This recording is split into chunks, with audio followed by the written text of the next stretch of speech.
والصلاة والسلام على رسول الله. Sisters and brothers from all over the world, Salamullahi alaykum wa rahmatuhu wa barakatuhu. It's my pleasure to inaugurate this program, the certificate program on business management. And I'm very happy that our brothers in Kuala Lumpur, in the Southeast Asia office, and also in the Kulliyyah of Economics of the International Islamic University of Malaysia, have put this program together. It's very important that we talk about business and the ethics that are involved in business, and what is the Islamic perspective of business management and business ethics. I would like to start by asking some questions. I'm not going to provide quick answers because they do not exist. We need to do research and develop the answers. Is it a profit motive that drives people to cut ethical corners? Many people believe that when people are after profit, they will do unethical things. This is part of human nature. Also, businessmen, when they are competing for customers, they may misrepresent their goods or their services to persuade customers to buy. What about marketing? Marketing is a big industry. Can you do marketing in an honest way? Can you present goods as they are, with their defects, with their positive aspects? Can marketing ever be honest? And then, if somebody chooses to be an honest trader, can you do business at all? Can you make a profit when you're an honest trader? Because there are many out there who are not honest and they make colossal profits. What about our faculties of economics and business? What do we teach the students? We teach them to be straight and honest, or we teach them techniques of persuasion that make customers buy or mislead customers? We may also ask the question, is the commercial advertising industry ethical at all? Is it an industry that we should abolish completely? Has it got some positive ethical values, or all of it has negative ethical values? And then there is that entity called the consumer. Is the consumer sovereign, the person buying? Is he free to buy what he wants to buy or what she prefers to buy? Are they logical? Do they make a reasoned choice? Or they are misled by commercial advertisement to part with their money easily? So there is a big concern whether the consumer is actually a sovereign decision maker. What about psychology? Why is psychology used a lot in business and commercial advertisement? So these are questions for which I have no answers. But all of these questions underlie ethical problems that are in business. In general, business is full of ethical traps and challenges, and we have to be very careful. The Prophet ﷺ, in a very telling hadith reported by Muslim from Abu Huraira, أن النبي صلى الله عليه وسلم قال أحب البلاد إلى الله تعالى مساجدها وأبغض البلاد إلى الله أسواقها. The Prophet said that the best places are the masjids, the mosques, and the worst places are the markets. I think the implication of this is that a lot of things that are not good go on in the markets as businesses are transacted. Now, does that mean that we should stop doing business altogether? No. But this is not the first time that this question has been asked. When Islam came and expanded in Mecca and beyond, the traders in Hijaz wanted to abandon business, because before Islam they had markets, the pre-Islamic markets were full of unethical practices, and they wanted to stop doing business altogether. But as you know, if we stop business altogether, we cannot live, because business is essential for exchange of goods and services.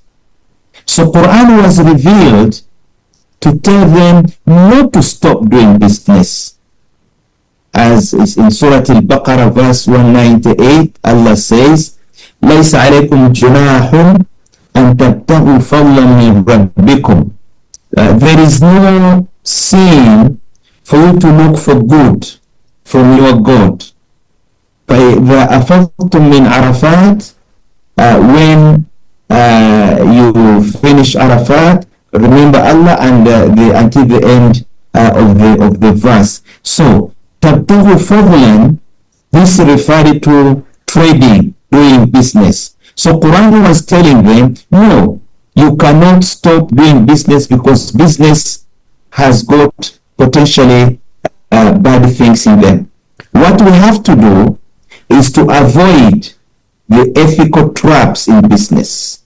And this is the answer. We will do business, but we want to avoid the ethical challenges that are there. One of the things that we can do is to volunteer to educate the customer. When you are selling something to somebody, tell them about it properly. What are the defects? What are the positive things? So if traders are honest and transparent, I think, alhamdulillah, we can overcome a lot of the ethical problems in business. This idea of being transparent is necessary in business. Although I want to warn you, maybe in social transactions, there may be things that we do not have to reveal, because they create more trouble. Another thing that we can do as we do business, we can cleanse our wealth from any mistakes, because as a trader, you may make mistakes, you may misrepresent, maybe unintentionally. So one of the ways of making sure that you do not earn money wrongly is to cleanse your wealth. Sadaqah cleanses business. The Prophet said, Ya ma'ashara tujjar, all you traders, inna shaytana wal ithmi yahdurani al-bay'. Shaitan and evil are in attendance when you are selling or buying. Fashu bai'ikum bis sadaqah. And he says that use sadaqah to clean, to purify your business. Some of the sadaqah that you give is money that came into your pocket because of maybe some ethical infractions in your business transaction. So when you give it a sadaqah, alhamdulillah, you are cleaning your wealth. Also the zakah that we pay, zakatul mal, is a way of cleaning our wealth, because as humans we may make mistakes as we do business. As Quran says, خُذْ مِنْ أَمْوَالِهِمْ صَدَقَةً تُطَهِّرُهُمْ وَتُزَكِّيهِمْ بِهَا. This sadaqah will cleanse us. So the summary is, we cannot stop doing business, but we have to be very careful to avoid the ethical traps. And after that, we have to cleanse the money we get in case we got some of it wrongly by sadaqah and by giving zakah.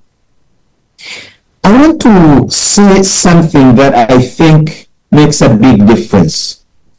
We cannot learn business ethics from the university.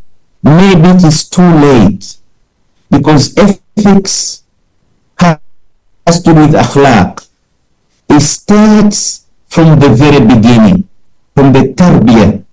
They will bring up our children. If we bring them up with morals, they will be good businessmen.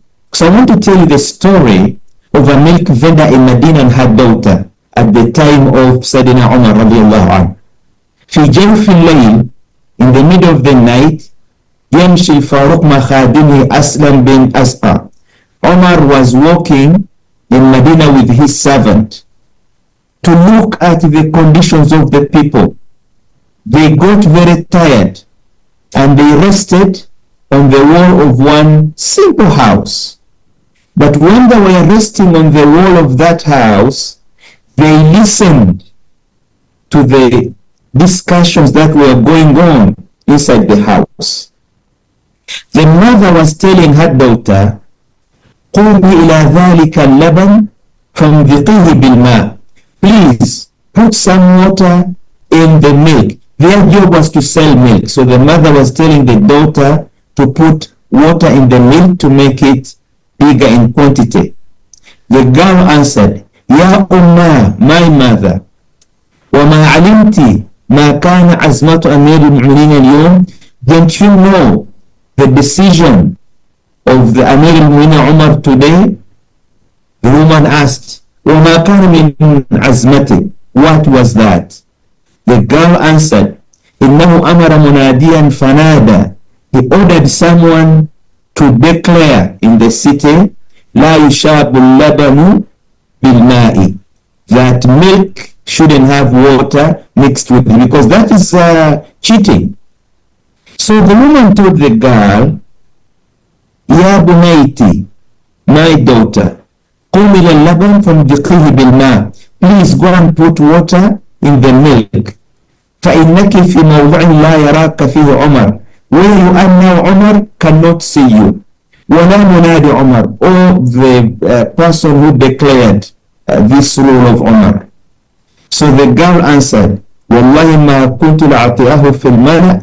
I cannot obey Umar, Amir al-Mu'minin, in public, وعصي في الخلاء, and disobey him in private. إن كان عمر لا يرانا, if Umar cannot see us, فرب أمير المؤمنين يرانا, the Lord of Umar is seeing us. This is a girl of 9 years. She's saying that Allah is watching us as we put water in the milk, and we're not going to do it. So this is a girl who was brought up in the clean society of Medina with akhlaq, with ethics. And I think in the end, when we bring up our children with ethics, they will be good businessmen and will avoid a lot of misdeeds that occur in business. And I think our children will become honest traders, at Tajir al-Amin, because a trader who is honest is at a very high rank. The hadith reported by Tirmidhi, the Prophet said, التاجر الصدوق الأمين, a trader who says the truth and is honest, مع النبيين والصديقين والشهداء, is with the prophets and the shuhada يوم القيامة. He's in a very high position. And our Prophet Muhammad والسلام, is a model of this honesty trader. He used to trade using Khadija's money and was very honest. He went to Sham, to Syria, to trade for her. He also traded in markets around Mecca like Suq Uqaf, Suq Majna, and Suq Dhul Majaz. These are 3 markets that were around Mecca, in which the Prophet ﷺ used to trade before he became a prophet. And he was very honest. And that is why traders used to flock to him, because of his honesty. He was so well known for his honesty until he was called Al-Amin. So this is the model of a businessman that we want to develop in our society. The problem is that what I'm saying may look very theoretical, because it is very difficult to apply in the climate in which we do business today, because the economy, the system is set up to encourage dishonesty, misrepresentation, profiteering. So how can we develop the Islamic model? I think, yes, we must develop the Islamic model, but we need to work on this. We need to develop small businesses within communities that can operate ethically. And then, once we succeed with the small community-based businesses, inshallah, we shall go to tackle big business. And you cannot have a good ethical business model unless the economic system is also ethical. So this means we need to develop the Islamic economic model. So the challenge is to develop the alternative system. I have a dream that one of these days we may get money and fund youths to run small ethical businesses in small communities, and that these businesses will adhere to the Sharia in all their systems. Once we succeed with the small ones, inshallah, we'll develop the theoretical and empirical basis for honest business, and we slowly can change even big business to become completely moral. Inshallah, I look forward that in this workshop and other workshops that you will be attending or leading or organizing, we'll be talking more about the ethical business model of Islam to replace the models that we have today that are full of corruption, bribes, and profiteering, and that are not just. Inshallah, the Islamic alternative is needed not only by Muslims, but it's needed by all people, because everybody is suffering from unethical business practices. Thank you very much for listening to me. Wassalamu alaikum wa rahmatullahi wa barakatuh.